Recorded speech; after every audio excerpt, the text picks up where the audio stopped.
In this video, we'll show you the Cricut Roll Holder. It's a great way to keep your smart materials organized and off the floor when making long cuts. The roll holder makes it easy to feed smart materials into your machine and trim them after the cut is complete. First, we'll show you how to install the roll holder.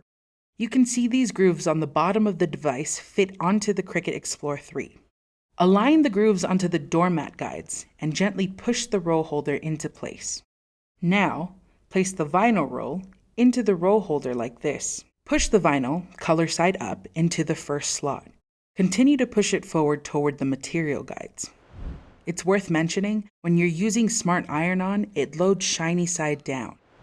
This is the important part. As you feed the material in and press the load button, gently push forward and to the left against the material guide to ensure proper alignment. Use the built-in trimmer on the roll holder to create a straight leading edge if necessary. Now we'll cut our vinyl. Look how fast it goes. In the next video, we'll show you how to apply your vinyl using transfer tape.